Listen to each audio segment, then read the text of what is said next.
An election clerk punished by the left for protecting the system. This isn't a courtroom anymore, it's corruption. Trucker leader is fighting extradition for standing up to tyranny. All rise. The left wants her in jail for a diary. Trump targeted again. If they can do this to him, they can do it to you. For years, the left has weaponized America's legal system, and we've had enough. Order in the court. This is where the blindfold comes off Lady Liberty.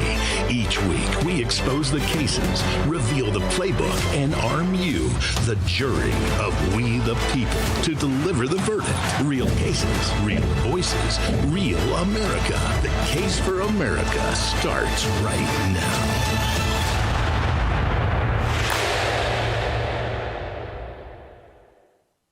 Welcome to the Case for America. I'm Treniss Evans. On the docket, the system. Not what they say, but how it actually works. Who gets charged and who gets a pass and why. Because if you've been paying attention, you've seen the difference. January 6th, I was inside the United States Capitol peacefully demonstrating, singing the national anthem, leading the Pledge of Allegiance. For that, the government called me a terrorist, raided my home, put the Joint Terrorism Task Force with automatic weapons pointed at my family. It's not a theory, it's not a story, it's what really happened. While I was sitting in a cell, I started writing the book that became Call It Insurrection Comrade. This book isn't commentary, it's a record. What happened, who was involved, and what it looks like when the system comes after you. Please order and read my book, available on Amazon and Barnes & Noble. With a foreword and endorsements from Laura Logan and General Mike Flynn, the DOJ threatened to take the profits. I told them, go ahead, because the story matters more than anything they can take. I won, I keep the profits. So here's the question. If that's the power the system can use, how does it decide who it uses that power on and who it doesn't? Because these cases don't just appear, they don't materialize out of thin air. They're chosen, built, prioritized, and somebody is making those decisions. Joining me now, Jonathan Gross, former senior counsel to the Assistant Attorney General inside the DOJ Civil Rights Division. He's seen how the government operates from the inside, and he's also defended individuals against it in federal court. We met when John began defending January 6 cases some near 5 years ago. John, thank you for coming on the show. You've been on both sides of this system, inside the DOJ and facing it in court. When people hear the DOJ decided to bring a case, what's really happening behind the scenes? Who makes that call and how? It's very hard to say. I mean, every case is brought under different circumstances. But ultimately, for the last year and a half, those decisions went up to Todd Blanche. This idea that he's kind of campaigning to be the new Attorney General, I think, is a little disingenuous, because if you look at the org chart, basically you have the Attorney General all the way at the top, and then just below that is the Deputy Attorney General, and then just below him, below Todd Blanche, is the entire DOJ, and that includes the FBI, all the departments, civil, criminal, civil rights, pardon office, the Bureau of Prisons, ATF, everything went, you look at the org chart, it's available online, went right up to Todd Blanche as the deputy, and then he filters that up to the AG. So really the most powerful person for the last year and a half has been Todd Blanche, and he's been a decision maker on a lot of these things. Well, you know, it's so a recent decision. I look, American public, I mean, I see it on social media. They seem to be kind of awestruck with this major indictment and information about the Southern Poverty Law Center. What are your thoughts on that case? There are a lot of thoughts. This is a very sloppy job. It seems very obvious that Todd Blanche is doing this as part of his campaign so that to show the public that he's delivering results. But he didn't deliver any results with this. And I'll give a few examples. Number one, it only charges the SPLC and does not name any names, meaning if they're successful, then there'll be a stack of papers that are the corporate documents that will have to share a jail cell with somebody in a federal prison. Even if he wins this case, which is unlikely, nobody goes to prison based on this indictment at all, and no names are named. They actually protected the names that are easily available. They say that the president of the SPLC at the time that these alleged acts occurred, but they don't mention her name.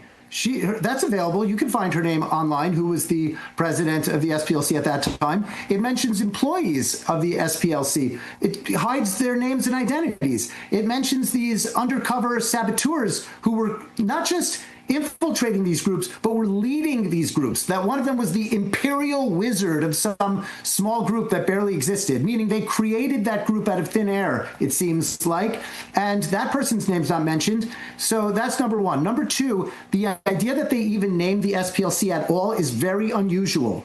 Enron was not charged. The employees of Enron were charged, who were responsible.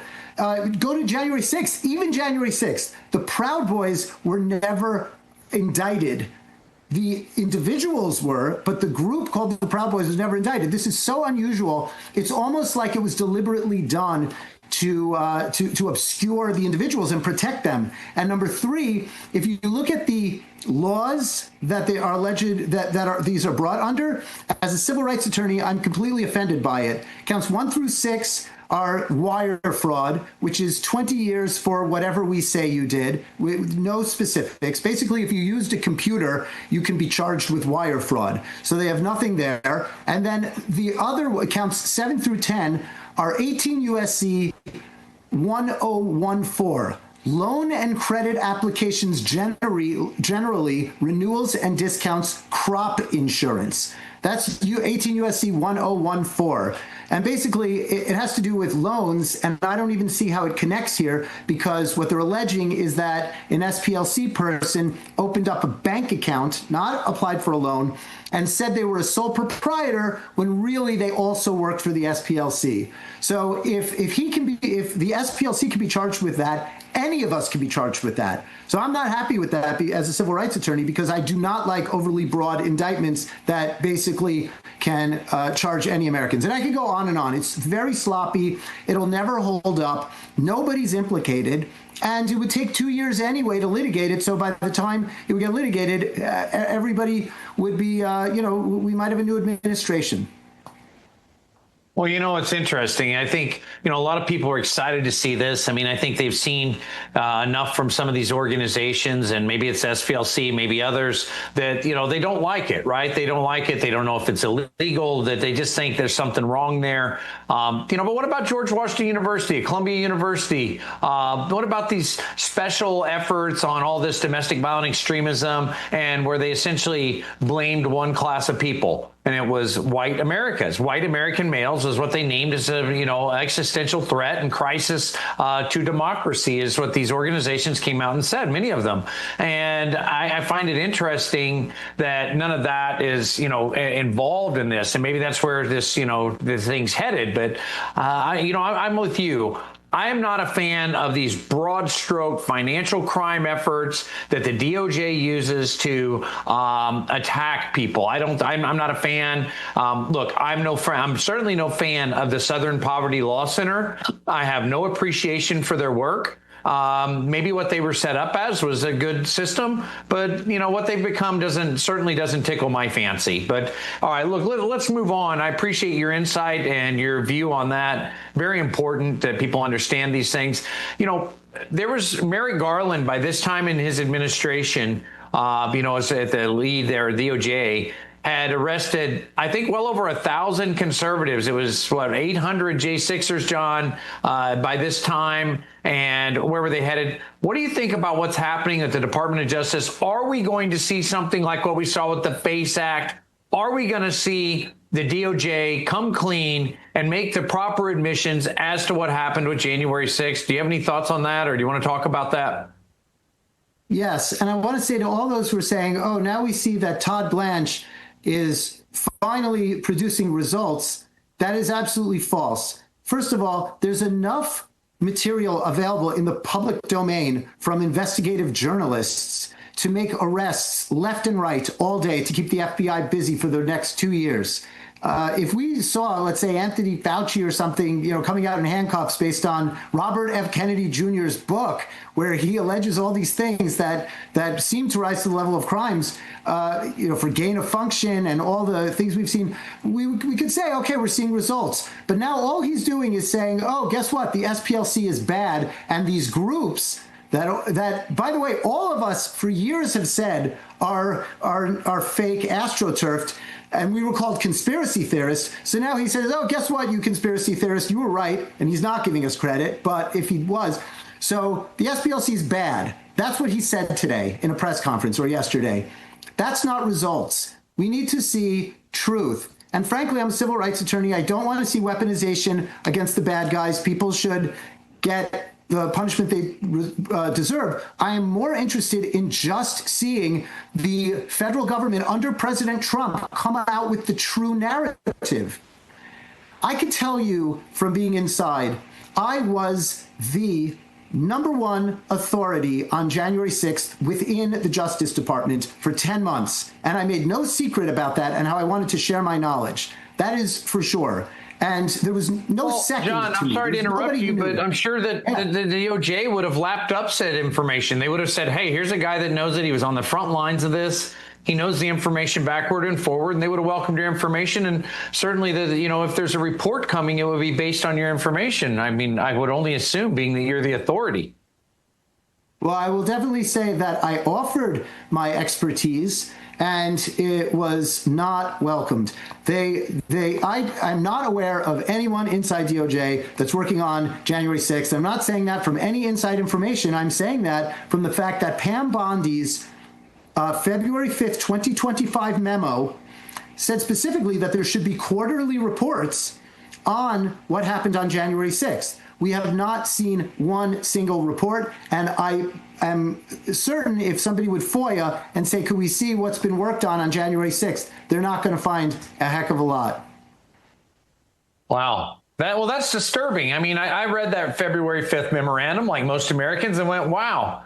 I will tell you, when I reread it with a legal lens, looking at it coming up on the anniversary, I was excited about putting out, hey, this should be in there, this should be in there based on this. But when I read it, it's really very limiting. What Pam Bondi put out as a memorandum was incredibly limiting. All right, John, listen, let's shift the focus a little bit here. So I'm a little bit concerned over, that this lack of potential information coming out. More importantly, President Trump's tried to appoint people in these offices, like, Paul Ingrassia, for one. And then they came out and said that, I think part of the slam against Ingrassia, that he was supposedly an anti-Semite. As a rabbi, to be clear for our audience here, John Gross is not only a civil rights attorney, not a former senior counsel to DOJ, et cetera, but John Gross is also a rabbi. So do you find that, Paul Ingrassia was an anti-Semite? Well, thank you for bringing up Paul. Paul is definitely not an anti-Semite. It was completely fabricated by groups like the SPLC, I want to say. So President Trump nominated Paul to be the director of the Office of Special Counsel. For those who don't know what that is, that's a special office that is supposed to have oversight over other agencies, including DOJ, and it's supposed to help Americans who are having issues getting information out for freedom of information requests. So it's a very important office. Right now, it has no political appointee, and President Trump appointed Paul, who's great, and he was blocked. So, and because of SPLC-like groups that called him an anti-Semite, and he's obviously not an anti-Semite, if I didn't already say that. And that's one of the problems that we have, is that the good people are being blocked by the Senate. Wow. John, so listen, we've covered a little bit of ground here. I want to be clear for our audience. You left DOJ. You resigned your position from DOJ. You weren't forced to resign. You weren't fired. You left on your own terms, and you were there fighting for the American people. I know that I know your character and the content of your work. So I appreciate you, John Gross, for all you've done for America. I appreciate your fight during January 6th, and I appreciate your attempt to fight from within the DOJ for the justice. And we really look forward to having you back here on the show. Unfortunately, we're out of time today, but you're such a value and an asset to the country. Again, you definitely need to go in the annals of history as a hero. And I thank you for coming on. Thank you, Treniss. All right. You can find John Gross. He has a private practice now. He's a fantastic attorney, does great work, and he is the kind of American many Americans should strive to be. Coming up, I know what it's like with agents and guns drawing, family watching this time, a pro-life father of 7, 20 agents, and a case that ended in a 7-figure settlement, all coming up next right here on Real America's Voice. We'll be right back with more of The Case for America on Real America's Voice. Everybody hates Beth. She eats all the food she loves and stays slim. Kim starves herself dieting, yet still can't lose weight. Beth is full of energy. Kim always feels tired. Beth has an unfair advantage. She takes Almaced, a breakthrough health and weight loss shake that optimizes your metabolism to help you lose weight in a whole new way. I couldn't lose weight no matter how much I exercise. I tried Almaced. I lost 26 pounds. The reason you're having trouble losing weight could be a liver clogged with fat that's slowing your metabolism, making it very difficult to lose weight and stubborn belly fat. Almaced is a scientifically proven food supplement that uses natural amino acids and bioactive peptides to help unclog your liver and optimize your metabolism, so it's easier to lose weight. My name is Stephanie Phillips Solar, and I'm an Almaced success story. I was able to lose 67 pounds with Almaced in roughly 7 to 8 months. My weight is down. I feel much more energetic than I have in the past. Over the course of time, I lost a total of 25 pounds. So thank you, Almaced. Almaced is all natural, supports healthy blood sugar levels, and it's diabetic friendly. Some weight loss plans have you feel weak and hungry, but Almaced will renew your energy, and you can lose weight and feel great. Almaced's unique protein can truly absorb in your body and aid with weight loss. Studies showed Almaced helps you lose double the weight compared to other diets. The fact is, Almaced works, and I highly recommend it. Go to almaced.com now to get started for just $39.99. That's $4 a meal. We guarantee you can lose weight or you'll get your money back. Be like Beth and get the unfair weight loss advantage with Almaced.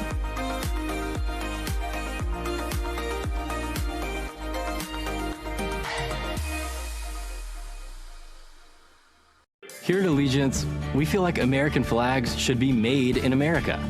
When we started Allegiance, we were shocked to learn how many American flags were actually being made overseas. Every flag we make is proudly crafted in the USA with superior materials. Join us in our mission to keep the American flag truly American. Visit showallegiance.com to order your high-quality American flag today.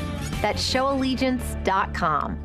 It's time to stand up and save with InstaSeal by Bell & Howell, the world's first vertical vacuum sealing system designed to save you money. InstaSeal removes the air completely, extending freshness up to 6 times longer. Now that's saving. Get the complete InstaSeal system. Order now. To order, call 1-800-308-6802. That's 1-800-308-6802 or order online at buyinstaseal.com. Welcome back to The Case for America on Real America's Voice. I was raided by the FBI. Surprised I wasn't shot like Mr. Robinson. And he did not do a personal investigation as it pertains to the Richmond memo. Or the second thing, he flat out perjured himself before the Oversight Committee. Either way, it's clear that DOJ is targeting people of faith and declaring them enemies of the state. Welcome back to The Case for America. I'm Treniss Evans. You just heard Mark Houck, raided by the FBI in front of his family over a dispute outside a clinic. September 2022, more than 20 federal agents at his door, arrested at gunpoint. He was facing years in prison. A jury acquitted him. And now the government is paying a 7-figure settlement. So how does a case like that get that far and then fall apart? Joining me now, Sean Carney, president and CEO of 40 Days for Life. Sean, president and CEO, you've seen a lot. The organization that stood with Mark Houck and helped him fight back against this legal system that led to this victory, this outcome. Where are you now? Walk us through that and the morning of the raid. Help us out with what happened with this case, please. Yeah, we hold peaceful vigils outside of abortion facilities around the world. We have a million volunteers with the largest pro-life organization in the world. And Mark was participating in a 40 Days for Life in Philly when this Planned Parenthood escort started attacking and harassing his son. He pushed the guy, The cops came out and said, this is Philly. This is no big deal. Didn't press charges. Local DA didn't press charges. It was no big deal. Then Mark got a letter from the DOJ saying that he was being targeted for the FACE Act, which is 11 years, in the federal penitentiary. And so our lawyers who represented him from the very beginning said, hey, this is serious. Like, he'll turn himself in. This is no big deal. Like, he'll turn himself in. They ignored that letter, ignored him wanting to turn himself in for 3 or 4 months. And then, as you said, did a dawn raid on his home in front of his 7 children, 25 agents, with guns, long barrel guns pointed at his house, and took him away. Actually took him away before they even showed him a warrant. It was absolutely absurd. They chained him to a table for 6 hours, and then eventually he did get his day in court. And thank God, in less than an hour, a jury of his peers in Philadelphia acquitted him so that he was able to turn around and sue the DOJ. We represented him for that, and he won. Wow, Mark. Well, thank goodness you guys were able to fight that case in Philly, because we know in D.C., I'm betting on a conviction, because that is a corrupt jury pool with biased judges who are activists under the robe that operate with the greatest impropriety I've ever seen within the legal system. I witnessed it in case after case in January 6th, and very intimately familiar with the Joint Terrorism Task Force and the uses of that by the Merrick Garland Biden administration at the Department of Justice. But 40 Days for Life got involved in this right out of the gate. And I think in that situation, you're similar in what we were with Condemned USA, fighting January 6 cases, and now Tina Peters and so many others. I'm interested in where you are now. Like, this was a great victory. And I think, the DOJ forced, maybe the part of this forced the hand of the Department of Justice to release this report on the FACE Act and actually put this information in front of the American public. The admission that the Department of Justice was doing something inconsistent with justice was fantastic there. And what does this settlement mean in a wider sense, and protecting Christians and their right to, protest, or essentially, have a vigil, if you will, for life outside of some clinic that they don't agree with? I mean, it's free speech. I mean, it's supposed to be that, right?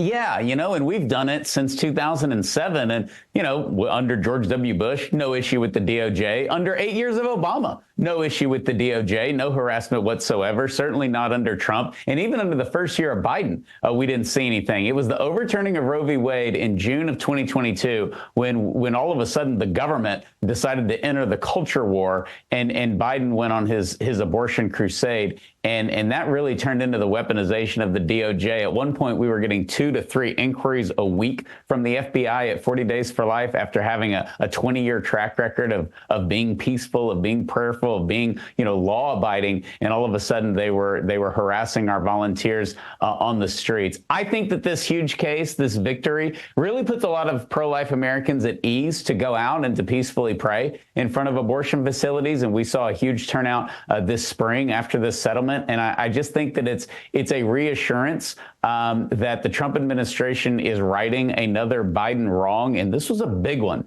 This is, like you said, this impacts people, just praying on the street, using their free speech in the public right away. And so this was a needed victory. And we have seen harassment from the DOJ essentially disappear with the reelection of Donald Trump. Well, look, there's a lot of this to be uncovered. I think it stems into January 6th. We're going to see the same thing. We're going to see it in election matters. Kelly Walkers of the world, so many others out there that have been wronged by the Department of Justice, that they created this environment, whether they directly prosecuted an individual or not, whether it be the school board parents or the pro-life agenda, or, January 6th, people that stood up and said something about elections. The message from the federal government is, the beatings will continue until morale improves under Biden and Merrick Garland. And that's what we saw. There's no question about it. And yet we're still waiting. It's been over a year. Look, I applaud Todd Blanche. I applaud Pam Bondi for what they have done and what they have gotten right. But we are not operating with the operational excellence and the light speed that Merrick Garland and the Biden administration operated at and we're not undoing these injustices. Rather it be, the Castellaro, Lanai, situation, with SEC, where you see these all over the place. I know you're not, you don't have a lens for only pro-life agendas. You see these other injustices. What are your thoughts on the unraveling of these in similar fashion, if you will, to what happened here for Mr. Houck and what you guys with the great victory you had for 40 Days for Life? I just attended the last meeting of President Trump's Religious Liberty Commission, which is the first of its kind, and what they've uncovered, which is unbelievable. The state of New York trying to prevent the Sisters of Life in New York from giving medical care to pregnant women on the street. I mean, it's just insane what they have uncovered. Their report is due in July, and they have seen firsthand. There was no agenda when Trump put this together. He just wanted to see, was the DOJ weaponized or not? And that Commission on Religious Liberty has uncovered a lot, and thank God for Reverend Franklin Graham and Bishop Barron and Dr. Ben Carson, who are leading that effort. But it's much needed, and their report is going to include definitely things about 40 Days for Life and our persecutions on the street of people praying in front of abortion facilities, but also an array of just overreach from the DOJ. Probably the scariest thing that can happen in the United States as a country, and we have to stop it, and we certainly need to do what we did, which is stand up, fight City Hall, and win. Right. Look, again, we're right back to that message that the idea is they were going to silence dissent. They were not going to have it under the Biden administration. This is, folks, what we talk about here. This is part of that broader message of progressive social reconstruction. These things were entered in by Woodrow Wilson. He was known as a father of progressive social reconstruction. That's been going on 100 years. And these things are real, and it's happening in America. And you're really seeing the final stages of the unfolding of this before they start rounding people up and putting them in camps. This is what they were doing. We were going to use the Justice Department, wield the power of that, go after pro-life demonstrators who are peacefully demonstrating and call them terrorists, raid their homes, shut them down. And if it weren't for great organizations like 40 Days for Life, God bless you. God bless you guys, Sean, and the organization. Thank you for what you do for America. We look forward to having you back. We want to talk about these stories and really get into the unraveling of this as the DOJ hopefully gets on this greater path to course correction. So thanks again for coming out today. And we look forward to having you back here on the Case for America, Sean. Thank you. Appreciate it. All right. Sean Carney, that was a great man there. You're going to see more of him here at the show. Before we go, here at the Case for America, we don't just talk about these stories. We go looking for them. And if you know of a case, whether it's fraud or corruption or some injustice, something that just doesn't add up, the American public knows something's not right, you email me directly. Look here on the screen, Treniss@condemnedusa.com. Let us take a look. More after this from the Case for America. We'll be right back. We'll be right back with more of the Case for America on Real America's Voice. Losing your hair? Tired of hiding and looking older than you really are? With Bosley, you can get your real hair back permanently. One visit, one day. Guys, it's so easy. It takes one day, and this is my real hair. Bosley, America's #1 hair restoration experts. Exclusive high-density Verigraph technology will give you a thick and natural hairline. Bosley gave me back my real hair in one day. We're giving away a free real hair starter kit and a $300 gift card to everyone who scans this QR code. Bosley has performed over 500,000 procedures for men and women and has over 40,000 five-star reviews. I'm a medical doctor myself. If you want the best result, you go to the best place, and that's Bosley. It's affordable, 0% interest. If I can afford it, you can afford it. Plus, it's all backed by the Bosley Real Results Guarantee. Dude, scan the code, get the free kit. It is easy, and it'll change your life. Scan, call, or go to Bosley.com right now. Support your long-term health with Fatty 15, the science-backed, award-winning Pure C15 supplement. Fatty 15 is reversing aging at the cellular level, and I know it's doing what I want it to do, which is improve longevity and wellness. Discover more at fatty15.com. Did you know that thousands of authors across the country have written books and published them with Page Publishing? If you've written a book, Page Publishing can help you through the process. We cut through the confusion of the publishing world to make it easy for you. If we decide to publish your book, your work ends and ours begins. From copy editing and proofing to typesetting and book cover art, we get you printed, distributed, and sold on Amazon, Apple iTunes, and in bookstores across the country. We'll even help you promote your book. That's right, we do all this for you. Biography, self-help, mystery, novels, sci-fi, even a children's book. No matter what genre, Page Publishing can bring your book to life. Call today for your free author submission kit and find out how you can be the next published author at Page Publishing. Call for your free writer's guide, 800-319-0257. That's 800-319-0257, 800-319-0257, or scan the QR code now. Do you suffer in pain? Are you stiff, tense, or less active? Introducing the Easy Well Remedy Massage System, a triple fusion of therapeutic experiences. Full body vibrational therapy increases blood circulation and reduces inflammation. Infrared heat penetrates deep to reduce pain, soothe, and relax. The Ultra Shiatsu pillow with 6 heated nodes mimics a professional massage. Plus, it's detachable for deep relief anywhere you need it. Experience the true remedy for your pain and stiffness. Call now. The bathroom of your dreams is only a phone call away with BCI Bath and Shower. We can make your ordinary bath and shower extraordinary. This is not a cookie cutter design. This is a complete custom build that will fit your every need, and discounts for seniors and military. Welcome back to The Case for America on Real America's Voice. Welcome back to The Case for America. I'm Treniss Evans. We've looked at how the system makes decision and what happens when that power gets used. Now what happens when the system itself gets challenged? Right now, there are growing questions about how election systems are being handled, including the role of the Election Assistance Commission and the Postal Service. What happens when concerns are raised to the federal government but don't lead to action? So the question is, if the system is being challenged and nothing moves, is that a failure or is that by design? Joining me now, retired U.S. Army Colonel Tim Schindler, who's been working directly on these issues, including with the whistleblower who's filed multiple complaints to the federal government, stemming all the way back to 2020 and now current. Mancini was the man who filed these complaints, and Tim Schindler is right in the heart of this matter. Tim, what can you tell us about these complaints, how it relates to, I read it, it's talking about the Postal Service, it's talking about the Election Assistance Commission, it talks about machines. Get right into it, nail it for us, tell me what's going on here. Thanks for having me on.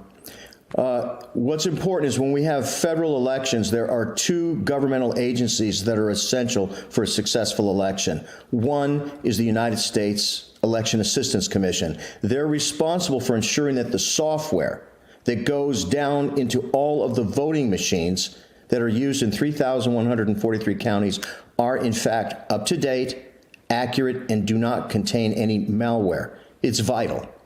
And of course, the post office, which is responsible for distribution and transportation of ballots. So the most important piece of this upcoming election that's going to take place on the 3rd of November, 2026, naturally is going to be the integrity of the ballot handling in the U.S. Post Office and, of course, the software that is going to be used to conduct the public's voting. And there is a major issue here. And this particular whistleblower has identified this problem 3 times. And what's important is when you think about this, there are actually 3 organizations that are essential. One is the United States U.S. Election Assistance Commission, of course, for the software, the Post Office, of course, for the ballots, and most important is the Department of Justice, Criminal Division, Public Integrity Section, Election Crimes Branch. And inside the Election Crimes Branch, that's where they investigate criminal activity or potential criminal activity that's involved in anything that would interfere, slow down, tamper with a free and fair election. So, Tim, you're outlining the problem, right? You're telling me that the Election Assistance Commission, the Office of Public Integrity, I mean, this is essentially the same office that Jack Smith headed up for many years, and God knows who he left it to. What are you telling me here? Look, I know this. Looking back at 2020, while it's important to understand, it's not what's on the cusp, right? Right ahead of us, right in front, there is a pit that we're ready to fall into. The American public could fall directly into this pit. Our elections could be seized, stolen, et cetera, or obfuscated right beneath our nose. And the people that are going to look into it are the bureaucrats from the Election Assistance Commission and the Postal Service. Tell me that your whistleblower that you have on record has said that there's problems in this matter. And can you outline and define these problems? Yes. What he's defining is that they are not effectively ensuring the integrity of the software that is used. Now, remember, this is a multi-million-dollar enterprise in which the integrity of the software is ensured by the efforts of the United States Election Assistance Commission. The problem, of course, is that they have taken structural actions to ensure that they not only place the Inspector General in charge of the day-to-day operations of the U.S. Election Assistance Commission, but that the deputy of the Inspector General is now running the Inspector General shop, specifically because the whistleblowers are identifying the fact that there is potential criminal misconduct involved in the operations of the U.S. Election Assistance Commission. This means that the Department of Justice Assistant Attorney General for the Criminal Division should have already forwarded this directly to the Public Integrity Section Election Crimes Branch. And the Election Crimes Branch should already be looking at why there has been 3 disclosures of serious misconduct, criminal misconduct, that will directly affect or have a negative impact on the integrity of the upcoming election. Not to mention all the work that's being done on previous elections. So the argument here is this. It's sort of like watching Thelma and Louise drive off the Grand Canyon at 90 miles an hour while everybody's looking backwards. This whistleblower is telling them 3 times. This is the 3rd official disclosure saying you need to immediately stop. And you need to immediately look at removing people, and they should be put into administrative leave status while you conduct the investigation, and they should have already opened a case in the Election Crimes Branch, Public Integrity Section, Assistant Attorney General for the Criminal Division, Department of Justice. And it's not happened yet. Look, I mean, Tim, to a lot of people, this probably sounds like, oh, it's bureaucracy. It's, it almost sounds, I mean, you can get lost in this, right? I mean, in some sense, it almost could be boring because it's so deep into the weeds of this. But this is how they do it, is what you're saying. You're saying that it's all buried within all of these processes and programs so that you can't ever really get to it because they say, oh, no, this entity or that organization or this, part of the federal government is responsible for this portion. And hey, don't worry, it's safe and secure, folks. Nothing's connected to the internet, like we heard before. And then it's like, well, it's not public access internet, or it's always like kind of a walk back from a position. They set a line in the sand and they continually walk it back. What you're saying here is that they put it in the hands of people that they don't have to set a line and walk it back because they're already allowing it to go across the line. Is that what you're telling me that the whistleblowers say? Yes, that's exactly what I'm telling you. And the problem is this. If there is a whistleblower who is identifying potential criminal misconduct and you simply ignore him, which they did, and so then he sent him a second follow-up and a third follow-up and told them that this is an existential threat to the integrity of the United States voting system, you would think that somebody would probably say, wow, I think it's time for someone from the Election Crimes Branch to reach out to the people at the United States Election Assistance Commission, as well as to the post office, to ensure that there are not problems that he's defining and discussing. Now, instead of doing that, they're simply ignoring him. And this is serious, because what this means is he's exercising his First Amendment right to disclose wrongdoing to the federal government. And the federal government is ignoring him. Literally. Okay, Tim. Ignoring him. Wait, Tim. How does this individual know this? I mean, is this something I can go get on Google and find out? How did he get his information? How did he come by the information? How did Mancini come by this information?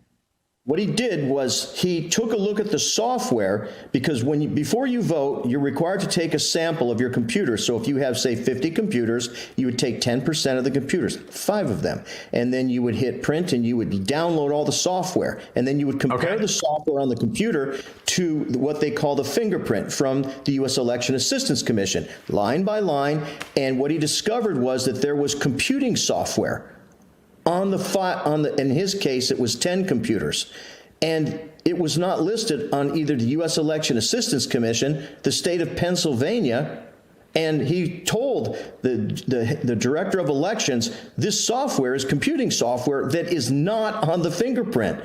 Therefore, there needs to be an investigation. And he in turn told them, go call the state. And the state in turn said, go call the U.S. Election Assistance Commission. And the U.S. Elections Commission said, well, call the state. And that's where he started. So he is an expert in software. He's an expert in the design of software. And when he looked at the fingerprint and saw absolutely irrefutable a program called MathNet Numerics, which is a computing software, which of course can't be on the software because it can compute, meaning that it can actually operate in the software and change the entire intent and purpose of the software. That's why we check the software to make sure it works. Tim, listen, I got to get you back on. I know you have business on the Hill today. Listen, folks, Tim Schindler is the stalwart of knowledge and justice within the election systems. Tim, looking forward to having you back. Thanks for being on today. Look forward to seeing you again soon. But thank you. We've heard the stories. Now let's talk about what holds up in court. What gets heard and what gets thrown out. Constitutional attorney Peter Tickton joins us right after this. It's on The Case for America. We'll be right back with more of The Case for America on Real America's Voice. Hey, take a moment. Do you know who we are?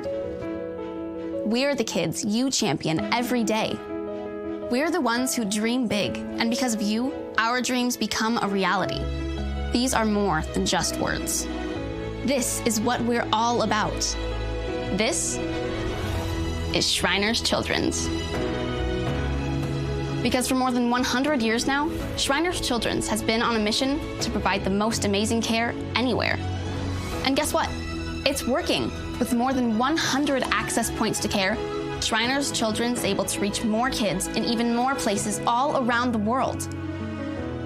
When we need them the most, their amazing doctors and nurses are treating kids in the US, Canada, Mexico, and Latin America. And they're helping kids from more than 100 other countries too. And the best part? They're doing all of this regardless of a family's ability to pay. And someone else helps make it all possible. People like you are the ones who make Shriners Children's a life-changing place. That's right. You help make it possible. It's true. You're pretty awesome. When you go online to loveshriners.org or call this special number with your monthly gift, you'll make a difference too. Your donation, large or small, helps Shriners Children's do new research, create life-changing treatments, and provide burn care to kids around the world. Every day, people like you give families like ours the hope and healing we need. And when you give your monthly gift of $19 or more, we'll send you your very own Love to the Rescue blanket. It's a warm reminder of the incredible things you're making possible and that you're a part of something special. Because no matter where we come from or what language we speak, every kid deserves the most amazing care anywhere. So how can you help? Take a moment. Start filling our world with more hope, healing, and possibilities. Call or go online to loveshriners.org right away. Hi, I'm Dr. Ron Paul. For 50 years, I've watched Washington betray the American people with dishonest money. Nixon's closure of the gold window made endless debt and war inevitable. Today, our middle class, our currency, and our economy are dying in real time.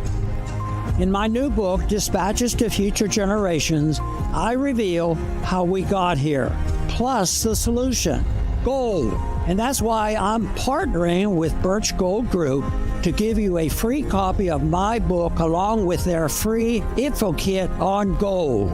Click below to get both right now. Inside the info kit, you'll learn how to move your IRA or 401k into physical gold. So click below to claim your free copy of my Dispatches to Future Generations and Birch Gold's info kit today.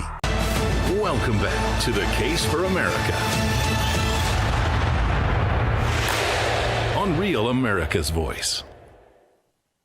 Welcome back to The Case for America. I'm Treniss Evans. You've heard the claims, the cases, and the outcomes from election concerns to a federal case and a settlement. Now the law. Joining me now, Peter Tickton, constitutional attorney, founder of the Tickton Law Group. And by the way, a great mentor for those of us who want to study the law and learn what's going on. It's a place to be. Peter, when you look at these cases, what actually holds up in court and what doesn't? you know, we have a terrible history in this country in terms of election cases because nothing's holding up in court. They're not looking at the evidence. After the race in 2020, we had over 60 cases, and in not one of those cases did the courts actually have examined any evidence. They were dismissed primarily based on the base of standing, that, you know, a person didn't have the right to bring the claim. So, you know, what you can do, though, assuming that we had the right case to bring forward, then it's all a matter of what fits within the rules of evidence. And for that, all of this should be admissible. There's so many things that need to come up, though, that so many things that are completely ignored by our Justice Department. I enjoyed seeing Tim Schindler. I really respect that guy. He knows what's going on. If I am lucky enough to assume office, you know, Donald Trump thinks that I'm worthy of being the next Attorney General, that he is definitely one guy that I need to bring up. So Tim Schindler has brought so much in. There's been so much in the way of whistleblowers. And you're talking about, you brought up the standing issues, right? It wasn't, you know, people often say, oh, there was over 60 cases, you know, Donald Trump lost this on the election matter. No, they were never heard. That's something that I think, you know, we've done well to flush out here on Real America's Voice over time, when many news outlets just didn't really give that the right perspective. But you know it, and you know why they didn't hear these cases. But, you know, this new thing with the Southern Poverty Law Center, that's a big topic in the news. You just heard John Gross weigh in on that. And, you know, John came from inside the DOJ. And, you know, he's not a big fan of that case. And what are your thoughts there, Peter? It's a lot of bull. Look, I think what's going on is that, you know, Pam Bondi left. So there's a desire now to show things are moving in the Department of Justice. So it's all Pam Bondi's fault that nothing was moving before. You know, this is the perception that's trying to be perpetrated upon us, because it's not true. You know, the fact of the matter is, if you go after the Southern Poverty Law Center and you don't go after the individuals behind it, it's nonsense. Okay, and there's nobody listed. It's only the group.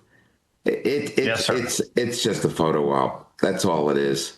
It's really a nothing burger. And you know, the things that we need to look at, I mean, he was talking about the Election Assistance Commission, the EAC. The EAC, they're the ones that certify the machines. And, you know, these people can't be trusted because they just certified machines for a company that, you know, for Smartmatic. And Smartmatic's under indictment for these machines. And yet a branch of the government says, oh, those machines are fine. We can use them in our elections. You know, obviously. Well, you know, Peter, there's been a lot of question about these things. And, you know, I don't want to get too far, but I just want to say, whether it is, you know, whatever it is that's wrong, there's something looming that the American public does not trust about our elections. And to restore faith in that, right? I mean, it is the bedrock. It's the foundation. We have to have faith in our election system.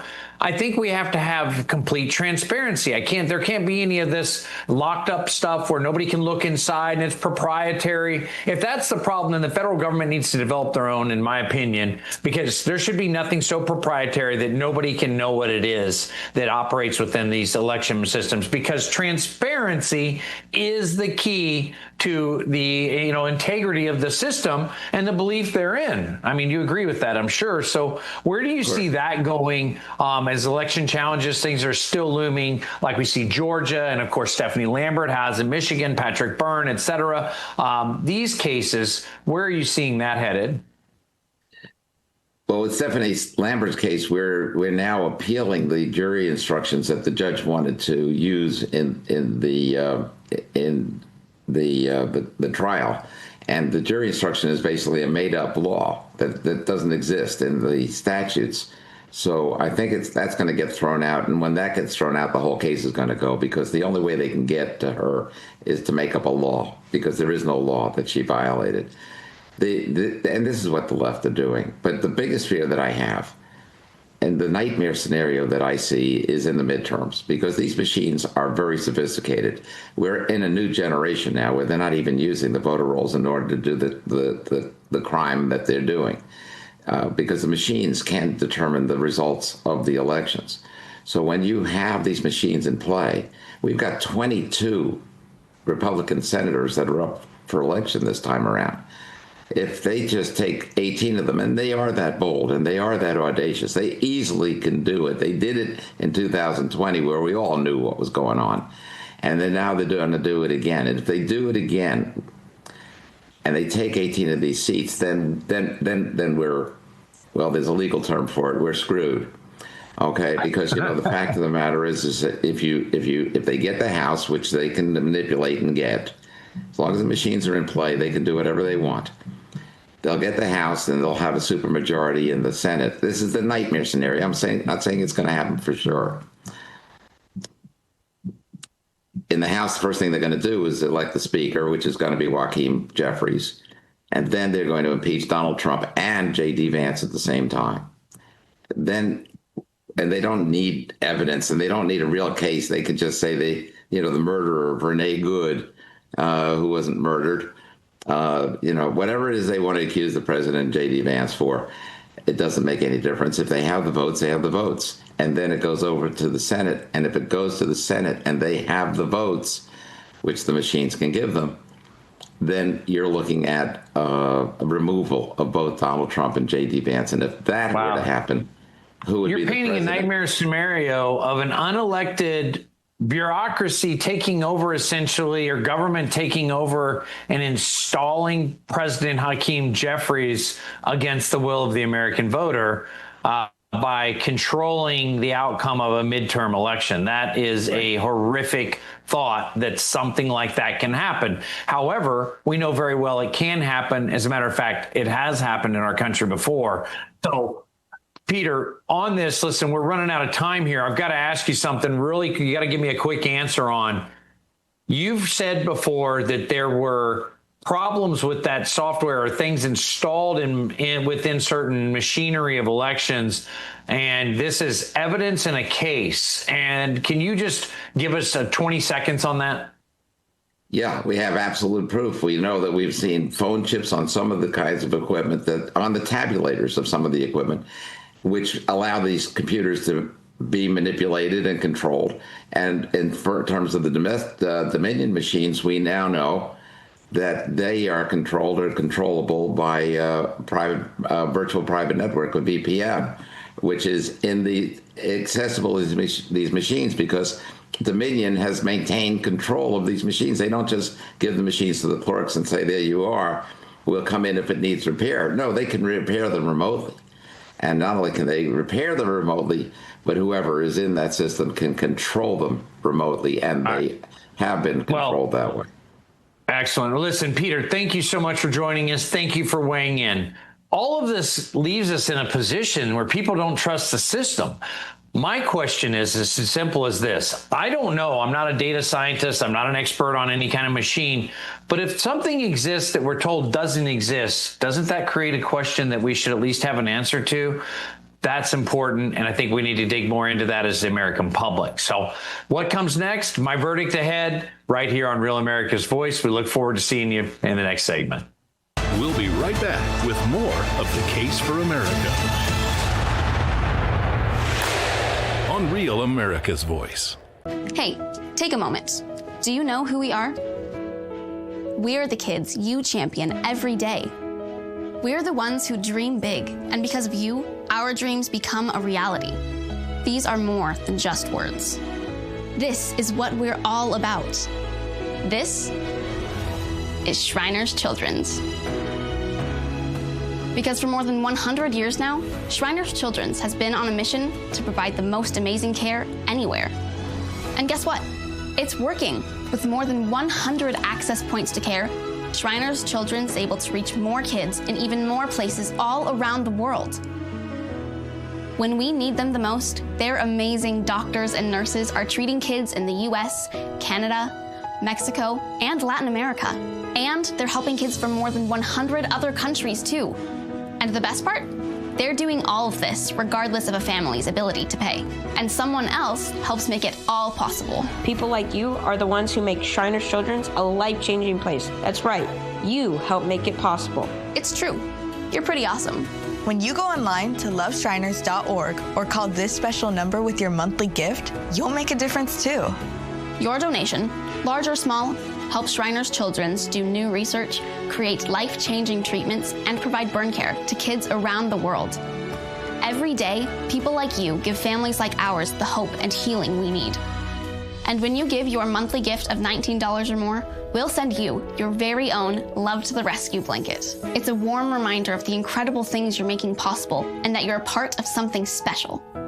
Because no matter where we come from or what language we speak, every kid deserves the most amazing care anywhere. So how can you help? Take a moment. Start filling our world with more hope, healing, and possibilities. Call or go online to loveshriners.org right away. Welcome back to The Case for America on Real America's Voice. Welcome back to The Case for America. I'm Treniss Evans. This isn't about one case. It's about one system and very different outcome. You've seen the claims, you've seen the power, you've seen what happens when it's challenged. Sometimes it holds, sometimes it falls apart, and sometimes it takes a fight just to get an answer. So the question is, if the standard isn't applied evenly, what does that mean for the system itself? Well, let me talk about that. I'm a little concerned about the system itself because I'm not seeing the course correction at the rapid fire rate of the wheels of injustice turned real fast under the Biden administration. But the wheels of justice seem to be turning a little slow for our liking as the American public under this administration. Now, I'm not here to blame Todd Blanche. I'm not here to blame Pam Bondi. I don't know what the problem is, but I can see the direct comparison between what happened under the Biden administration and how quickly the tables turned on the American public. And I can see now how slow it is to correct in the admissions. It took a year to get the FACE Act. Thank God for that. I applaud and will give credit where credit is due, be it to Pam Bondi or to Todd Blanche or anyone else. Thank you for those things that are coming out. I'm not excited about the pace. I'd like to see it a little quicker. However, I don't like answers from the Attorney General or acting Attorney General when I get information like, well, we don't really know who did it or we don't have the information. You're the Attorney General. Who has the information in DOJ if you don't? Who would ever have the information? You're in charge of the FBI. You're in charge of the DOJ. I don't understand why we don't have the information, sir. Again, not calling you out, just asking a fair question.